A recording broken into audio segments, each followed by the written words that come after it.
জামালপুর থেকে যুক্ত হচ্ছেন সহকর্মী সাগর ফরাজি। সাগর ফরাজি, ইফতারের কোন আইটেমগুলোর চাহিদা বেশি? খাবারের মান নিয়ে ক্রেতারা কি বলছেন? স্থানীয় কোনো খাবার আলাদা করে ইফতারের সময় জনপ্রিয় হয়ে উঠছে কিনা একটু জানাবেন বিস্তারিত।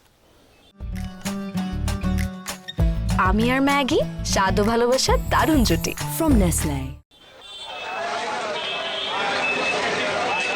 তবে দেখুন, জামালপুরের আমরা প্রথম থেকে দেখেছি যে ইফতার বাজারগুলোতে জমজমাট বেচাকেনা চলেছে, অর্থাৎ মানুষের উপচে পড়া ভিড় ছিল।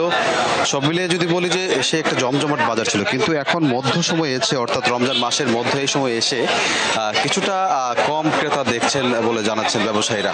আমি যদি একটু জানিয়ে রাখি যে যেটি বললেন যে আসলে এখানকার কোন পণ্যটি সবচেয়ে বেশি ইফতারে মানুষ ক্রয় করছে বেশি, তো এই স্পেসিফিকভাবে সেভাবে কোনো পণ্য আসলে মানুষ নিচ্ছে না। বিশেষ করে যে পণ্যগুলো, অর্থাৎ পেঁয়াজু, তারপর হচ্ছে যে আনুষঙ্গিক বোট, বেগুনি সহ যে পণ্যগুলো রয়েছে ইফতারের, সেগুলোই কিন্তু আসলে মানুষ বেশি কিনছেন। পাশাপাশি হালিমের কিন্তু একটা চাহিদা আমরা দেখেছি।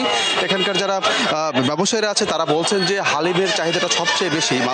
এখানকার মানুষ ইফতারে হালিমে খেতেই স্বাচ্ছন্দ্য বোধ করে। আর যে বিষয়টি আরেকটি বললেন যে বাজারের যে অবস্থা, অর্থাৎ বাজারের তুলনায় ইফতারের দাম কিন্তু কিছুটা বেশি মনে করছেন ক্রেতারা। সব মিলিয়ে যে বাজারের যে মনিটরিং ব্যবস্থা, যেটা আমরা দেখেছি গত কয়েকদিন যাবৎ বাজার মনিটরিং এর দেখেছি, সেই সময় কিন্তু ইফতারের বাজারগুলোতে মনিটরিং করা হয়েছে।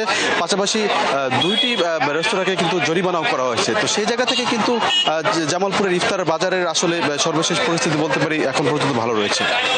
ধন্যবাদ সহকর্মী সাগর ফরাজি জামালপুর থেকে।